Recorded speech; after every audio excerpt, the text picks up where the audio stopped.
അപ്പോൾ നല്ലൊരു കടുപ്പത്തിലൊരു ചായ കുടിച്ചിട്ട് നമ്മൾ നേരെ അങ്ങോട്ട് വിടുകയാണെങ്കിൽ നമ്മൾ ഊക്കിൻ്റെ കടയ്ക്ക് ഊക്കിൻ്റെ കട എന്ന് പറഞ്ഞാൽ ഇവിടെ ഊക്ക് എന്നൊക്കെ പറയട്ടോ. അങ്ങനെ കടയിലേക്കാണ് കയറിയപ്പോൾ തന്നെ ഒരുപാട് വെറൈറ്റി ഐറ്റംസ് ഉണ്ട്. ഒരുപാട് വെറൈറ്റി എന്ന് പറഞ്ഞാൽ ഒരുപാട്. ഇത് ഇവിടെ ഹോട്ടലിലും അതുപോലെ കുറേ സ്ഥലത്ത് പോയി കഴിഞ്ഞാൽ ഇവിടുത്തെ അറബികളും മലയാളീസും ഒക്കെ വഹിക്കുന്ന സാധനം കേട്ടോ.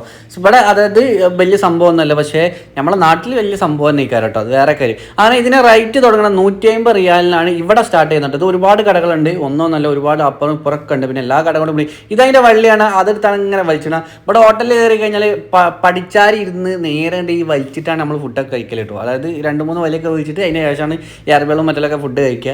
നമ്മൾ ഇതുവരെ യൂസ് ചെയ്യാത്തതുകൊണ്ട് ഇതിനെ പറ്റി കൂടുതലായിട്ട് അറിവൊന്നും എനിക്കില്ല. അറിവുള്ളവർ വേണമെങ്കിൽ കമൻറ്റ് ചെയ്തോളി. നമുക്കറിയാമല്ലോ എന്തൊക്കെ ഇതിൽ സംഭവങ്ങളല്ലേ. ഇത് 250 റിയാലിൻ്റെ സാധനം കേട്ടോ. ഇവിടെ 500 റിയാൽ 600 റിയാൽ അങ്ങനെ പല വിലയുണ്ട്.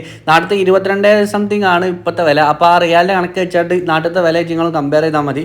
ഇവിടെ നിന്ന് വിടാൻ പറ്റുമോ കൊറിയർ അയക്കാൻ പറ്റുമോ ഒന്നും എനിക്കറിയില്ല. ഏതായാലും സംഭവം വെറൈറ്റിയാണ്. സംഭവം കാണാത്തവർക്ക് വേണ്ടിയിട്ടാണ്